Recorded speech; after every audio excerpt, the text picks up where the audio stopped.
So hi everyone, welcome back to my channel. और आज की वीडियो में हम करने वाले हैं unit 4 of Delhi through the ages के बारे में। तो ये आगे हमारा 18th सेंचुरी दिल्ली के बारे में हम पढ़ने वाले हैं, जिसमें मेनली पॉलिटिकल और सोशल चेंजेस के बारे में पढ़ेंगे। इस सेशन को भी थोड़ा स्पीड में भी लेने वाले, बिकॉज इसके बाद मेरे को कुछ और वीडियोस भी बनानी है। तो इसलिए अगर किसी भी बच्चे को लगे कि वीडियो ज्यादा स्पीड में है, तो आप वीडियो को जो है प्लेबैक स्पीड जो है थोड़ी कम करके 0.75 पे भी देख सकते हैं। तो चलिए करते हैं आज की वीडियो को शुरू विद द इंट्रोडक्शन। सबसे पहले अगर हम बात करें 18th सेंचुरी में, जो दिल्ली ये एक ऐसा टाइम था जहाँ पे जो है क्या जाता है कि बहुत ज्यादा पॉलिटिकल और सोशल शिफ्ट हुए थे इस दिल्ली में, as the city serve as the capital of Mughal empire. क्योंकि उस समय मतलब ये जो सिटी थी दिल्ली जो थी, वो कैपिटल थी किसकी, मुगल एम्पायर की। और ये पीरियड जो है वो वॉर करता है witness to the fusion of diverse cultural influences and was characterised by the gradual decline of the once mighty Mughal rule. In this unit, we will embark on a comprehensive exploration of the development of art, culture and commerce, and उसके अलावा आपको बताया जाएगा कि जैसे कि during the transformative era. Additionally जो है ये जो पूरा टाइम पीरियड है डेव करता है, जो कि इवॉल्व करता है dynamics of music, literature and various other facets of society within Shahjahanabad, the primary city encompassed by Delhi. Next हमारे पास आता है development of art and culture in Delhi under the Mughals. मतलब कि कैसे जो है आर्ट और कल्चर जो डेवलप होता है दिल्ली के अंडर में बाय द मुगल्स। पहला हमारे पास है पेंटिंग। अब जो 18th सेंचुरी है, ये शो करता है कि कंटिन्यूस फ्लरिशिंग हो रही थी Mughal paintings traditions with in Delhi. और जो आर्टिस्ट थे वो भी अडाप्ट कर रहे थे, मतलब इस पीरियड में अडाप्ट कर रहे थे melded Persian and Indian artistic styles. Yielding yielding मतलब होते बनाने एक टाइप से कैप्टिवेटिंग क्रिएशंस। उसके अलावा यहाँ पर ये भी बताया गया कि जो रिनोन्ड पेंटर्स है such as Mohammad Shah and Farrukh Beg graced the art scene with their masterpieces. जो मुगल स्कूल है of painting maintained its vitality, offering depictions that spanned from imperial portraits to intricate portrayals of country life and the natural world. Next हमारे पास है music. Music जो है वो retain करता है, music retain its pivotal role in Mughal culture throughout the 18th century in Delhi, evolving in response to the shifting socio political landscape. Notably एक change है in the patronage emerged during this period, signaling a transformation in musical preferences. जो traditional जैसे Dhrupad style वगैरह है, which was read supreme, उसके अलावा जो है experience a decline in favour of the more expressive and flexible khayal gayaki, a form of classical music. ये जो ख्याल गाकी है ये क्लासिकल म्यूजिक की फॉर्म है। ये जो एरा जो है सॉ करते हैं emergence of innovative musical forms like tarana and jangla, जो कि कंट्रीब्यूट करता है vibrancy to the musical tapestry of Delhi. Then हमारे पास आ जाता है the literary culture. Literary culture के बारे में अगर हम बात करें तो दिल्ली जो है वो रिमेन करता है an epicentre of literary pursuits during the epoch. Persian जो लिटरेचर है जो कि कंटिन्यू करती है to thrive and drawing scholars poets and historians to the imperial courts. जो लिटरेरी लैंडस्केप्स है, जैसे लिटरेरी लैंडस्केप जो है वो adorned with works spanning poetry, historical chronicles, and philosophical treatises, all of which enrich Delhi's storied literary heritage. Then हमारे पास आता है Delhi as a flourishing commercial centre, जो कि है लेट 17 एंड 18 सेंचुरी के टाइम में। तो पहले तो बाजार ऑफ दिल्ली। अगर आपको पता, हमने पिछली वीडियो में पढ़ा था कि जो 16 से 7 सेंचुरी में कैसे बाजार वगैरह थे, और वैसे इसमें बताया गया कि जो दिल्ली के जो बसलिंग बाजार थे stood as a emblematic pillars of its economic vitality, मतलब जिसने जो इकोनॉमी को एक टाइप से बनाए रखा।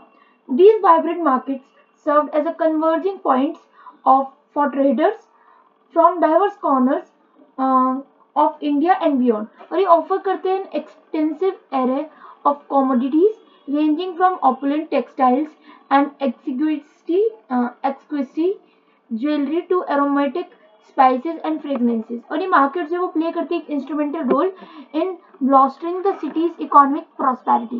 देन हमारे पास है फैज बाजार एंड चांदनी चौक। जो टू आइकॉनिक मार्केट प्लेसेस है, फैज बाजार एंड चांदनी चौक, वो एपिटोमाइज्ड है Delhi's commercial dynamism during this period. और ये जो these bustling hubs were renowned not only for their diverse merchandise but also for their ability to attract traders and shoppers from distant regions, मतलब बहुत सारे अलग अलग रीजन से जो है अट्रैक्ट करती थी शॉपर्स वगैरह को। उसके अलावा है क्राफ्ट प्रोडक्शन। सो दिल्ली जो है वो स्टोर करता है as a citadel of skilled artisans and craftsmen, and जिसमें ये भी बताया गया कि dedicated to drafting, equestry, handicrafts and textiles. ये जो टैलेंटेड आर्टिसंस है significantly contributed to the flourishing craft industry in the city, crafting intricate items that were highly sought after by both the elite and the common populace. Then हमारे पास आता है छत्ता, जो unique जो है unique to Delhi's commercial landscape were the chhattas और covered market places, मतलब कि जो शेल्टर्ड हेवंस थे provided respite from harsh weather condition, enhancing the overall shopping experience for traders and consumers alike. Consequently, these chhattas played a pivotal role in cementing Delhi's status as a preferred destination for merchants. Then हमारे पास आ जाता है development of musical arts in Shahjahanabad. तो पहले तो है change in patronage pattern. तो एक चीज आपको याद रखना, जो 18th सेंचुरी है दिल्ली में, वो विटनेस करती है एक notable transformation in the patronage patterns with in the musical realm. While the Mughal emperors continued to be significant patrons of music, wealthy nobles जो है and जो elites है also emerged as influential supporters, और ये shift करते हैं इन patronage diversified the musical landscape and allowed for a broader spectrum of expressions. Then हमारे पास आ जाता है decline in the popularity of Dhrupad. So the traditional music form of Dhrupad, once the predominant genre, faced a gradual wane in its popularity, मतलब जो एकदम से कम हुई इसकी popularity. In its place the emotive and the intricate ख्याल गाकी style, जो कि वो ascend हुए to prominence. ख्याल गाकी जो है वो characterized by its poetic and emotional elements, granted musicians greater latitude for improvisation and emotional expression, resonating more deeply with audiences. Next one was the ख्याल गाकी. ख्याल गाकी जो है became करते हैं the hallmark of Mughal music during the 18th century. Known for its lyrical and emotive qualities, this style allowed musicians to infuse their performances with intricate narratives and highlighted emotional resonance. ये represent करते हैं dynamic evolution in classical music, captivating both the connoisseurs and the enthusiast alike. Then we have is kavit, जिसे हम बोलते हैं काबित। काबित जो एक lyrical and narrative musical form है, found increasing favour during this period, often centred around stories from Hindu mythology and folklore. Kabit जो है showcase करता है the rich cultural syncretism prevalent in Delhi during this era. It brought together elements of various traditions, making it a unique and cherished art form. Then we have tarana. Tarana जो है genre है जो कि characterized था by its rhythmic and repetitive patterns, added a vibrant and energetic dimension to the musical performances in Shahjahanabad. ये जो है its lively composition and spirited uh, renditions were widely appreciated. Then we have Jangla.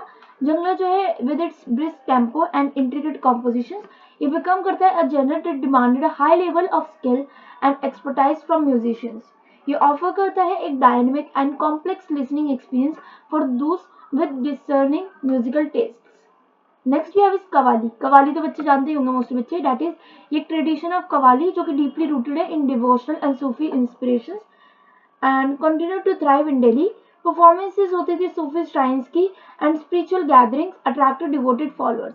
अगर आपने पढ़ा तो आपने class 12 की history में पढ़ा होगा, underscoring the spiritual and communal significance of music in the city. Then we have Marsiya Khwani. Marsiya Khwani जो है ये एक रिसाइटेशन है of elegiac poetry typically associated with the mourning ऑफ martyrdom of Imam Hussein, retained its profound culture and religious significance. Then we have is instrumental music. Instrumental music जो है वो experience किया जाता है resurgence during this era in Delhi. ये gifted है gifting musicians skillfully played instruments such as sitar, tabla, sarod, and enriching the musical performances with their melodic contributions and instrumental virtuosity. Then we have dance performs. Dance जो है वो remain करते हैं integral component of Delhi cultural fabric and इसमें ये भी बताया गया है कि जो क्लासिकल डांस फॉर्म्स है like Kathak celebrated for their integrated footwork and storytelling aspects gained ascendancy. Then there is Bandeti, that is एक former traditional folk theatre का provide करते not only entertainment but also served as a medium of social commentary. Last में हम आ गए अपने conclusion पर, that is जो 18th century है in Delhi. The 18th century in Delhi was a transformative epoch characterized by unique blend of cultural, commercial and artistic dynamism. And इसमें बताया गया कि despite the political turbulence and the gradual decline of Mughal authority, जो city है continue करती है to flourish and adapt. It bore witness to the evolution of art and music, the vitality of its markets and the resilience of its cultural heritage. ये जो era है वो serve करता है as an enduring testament to Delhi's enduring spirit and its ability to thrive amidst change. With this we are ending this video here only. Video को थोड़ा सा मैंने स्पीड में खींचा है बिकॉज मेरे को भी कुछ और वीडियोस भी बनानी है. अभी जो इसके बाद आपके पास बहुत सारी इंपॉर्टेंट क्वेश्चन आंसर्स की वीडियो आने वाली है बिकॉज यूनिट 1, 2 एंड 3 एंड 4 जो हमने कंप्लीट कर लिया. कोई वीडियो आपने नहीं देखी बीच में तो आप देख सकते हो उसे, मतलब अगर आपको ना मिले लिंक वगैरह तो कमेंट्स में मुझे बता देना, मैं आपको लिंक प्रोवाइड कर दूंगी. एंड इंस्टा पे मुझे फॉलो कर लेना. इसके बाद आपके सारी क्वेश्चन आंसर्स की वीडियो आ जाएंगी तो वो भी आप जरूर चेकआउट कर सकते हो. उसका लिंक ना मिले तो वो भी आप कमेंट्स में बता सकते हैं. Stay safe, stay positive, all the best Indians. Thanks for watching. Bye bye.